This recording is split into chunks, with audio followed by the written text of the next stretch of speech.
Good afternoon, ladies and gents. Can everybody hear me okay? Good, okay, thank you. Anybody like to tell me what they can see? Two beautiful children, thank you. It's not a trick question, by the way.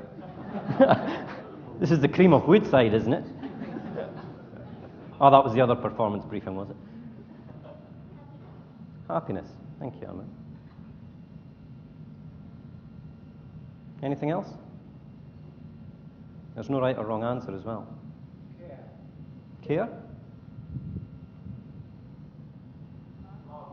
Love? Yeah. Sorry? Protection? Innocence? Yeah. Anything else? Happy? Future? Yeah. I see all those things, and I see a heck of a lot more.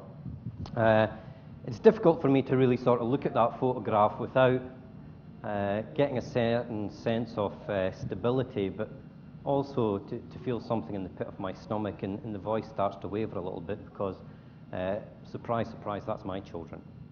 The little girl is Eloise Catherine. She was born the 26th of August, 1997. And the little guy is my son, Alexander John Patrick, and he was born the 5th of January, 2000. Not to worry, that's not one of mine. She isn't in need of any urgent medical attention. That's Lucy the doll. I see all those things. I see innocence, I see happiness, but perhaps more than anything, I see the future. Because the future are in my children's hands as the future is in your children's hands. And I have a role to play. I have a big role to play. I don't know what their life's going to hold for them. They're age 4 and 2. They maybe go on to work for one of Roy Thompson's project teams and be good community citizens and do the right thing by their fellow man. But life may hold something different for them. Who's to say my little girl won't be the person who finds a cure for cancer or AIDS? Who's to say my son won't be the first president of Australia? Not I. They're 4 and 2. But my role, I think, is a very important one, and it's to try and provide them with a kind of environment where they can grow up and be exactly the kind of people that they are destined to be, that they can fulfill whatever aspirations in life they have. So it's important, I feel, that I'm around to provide them with that loving, nurturing environment and to provide them with that stability so they can achieve what life holds for them. That's the altruistic view. But there's something very selfish in my view as well, that they make me a much better person. They teach me things about being a dad, about being a human being, about being a child, about the world, about love, about integrity, about trust. And every day they teach me something, and every day that they're in my life, I'm a better person because of it. They enrich the quality of my life, and I'm growing every day that they're with me. And I want to be around for that reason, because they complete me. They make me better. And I know that through my parenthood and my association with them, I'm going to develop as a person. Thanks, Rod. I want to tell you a little story now, and it's a hypothetical story, but perhaps it's not as hypothetical as we would like to think it could be. I work for Woodside, and from time to time I need to travel away. Before I travel away, I like to sit down with my kids the night before I go and explain to them that I'm going away for a couple of days. Because in the morning when they wake up, they like to jump into bed with my wife and I. We have a cuddle up. We talk about the day ahead and the day past. And I don't want them to be fearful in the morning when they come through and Dad's not there. So I sit down the night before and say, listen, Dad's got to go away for a couple of days, but please be good kids for your mum. So the next morning arrives, I awake about 5 a.m, I head to the airport, I get on board the Qantas flight heading to Karratha. Get on a helicopter and head out to Goodwin. Why am I going out to Goodwin? I'm going out to Goodwin to attend their Platform Health and Safety Committee meeting, but also they've asked me to do an audit of their permit to work system. I attend the meeting and I start the audit. The day's progressing and it's about 4:30 in the afternoon. The afternoon helicopter comes into land, passengers alight, more passengers get on. The helicopter starts to leave the heli deck. pilot notices a fault indication light in the cockpit. He's not exactly sure what the problem is. He hopes it's just an instrumentation problem, but he's concerned that it may be something more serious. So rather than take off, he decides to hover about a metre above the heli deck and try and work out what the problem is.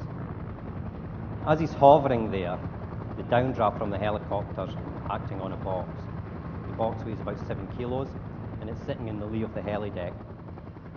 The box contains a light fitting. It's there because the following day it's going to be fitted to the heli deck structure.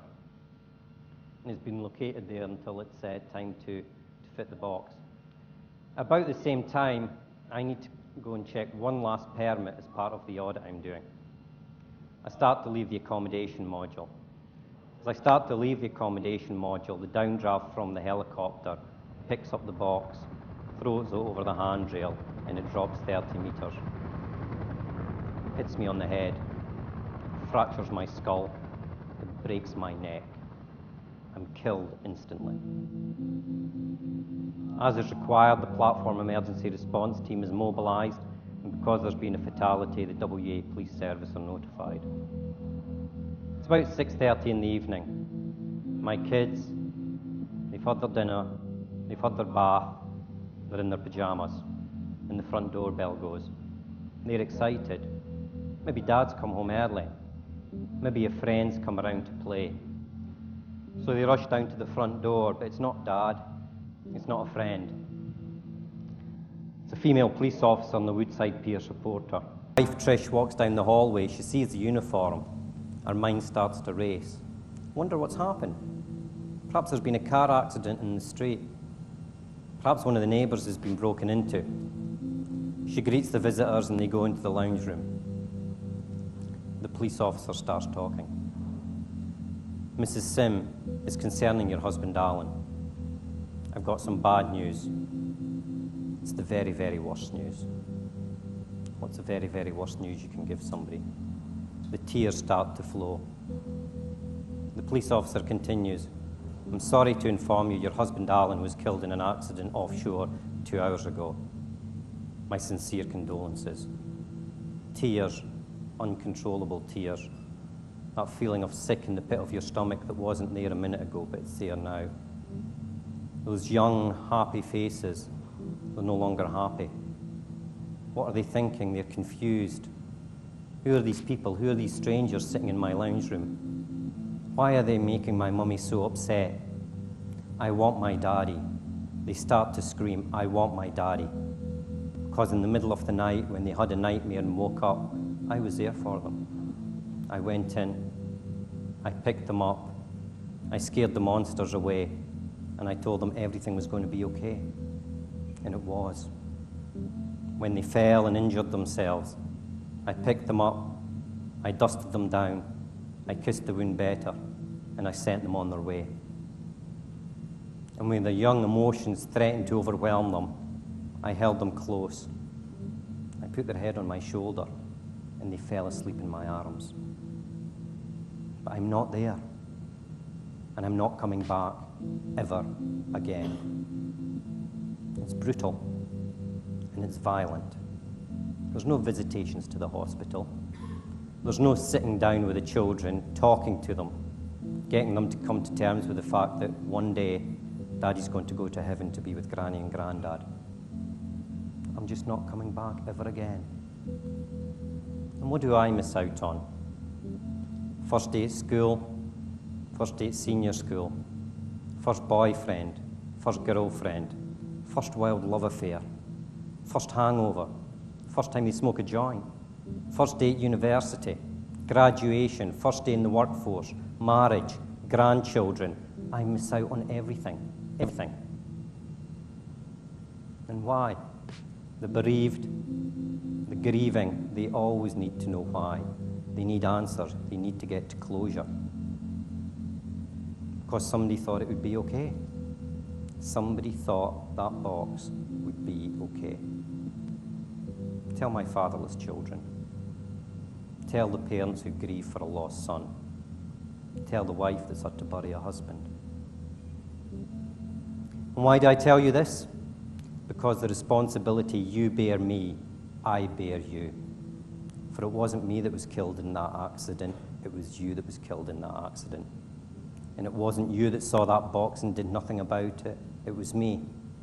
Because that day when I arrived on Goodwin, when I walked down from the heli deck, I saw that box there, and I saw it wasn't secure. And for one fleeting moment, I thought, I should do something about that. I should tell somebody, but I didn't. I walked past. Why didn't I do something about it? Why didn't I tell somebody? Why didn't I secure that box? Because I didn't have the courage to do it. I didn't have the courage to report it. I didn't have the courage to secure that box. So now I ask myself, do I have the courage to look your children in the eye? Do I have the courage to look your wife, your husband in the eye? Do I have the courage to look your parents in the eye? And every day thereafter, when I wake up in the morning, would I have the courage to look myself in the eye? Because if I don't have that courage, then I better have the courage to do something about that damn box. The incident details I described actually occurred on Goodwin around September 2000. Thank you.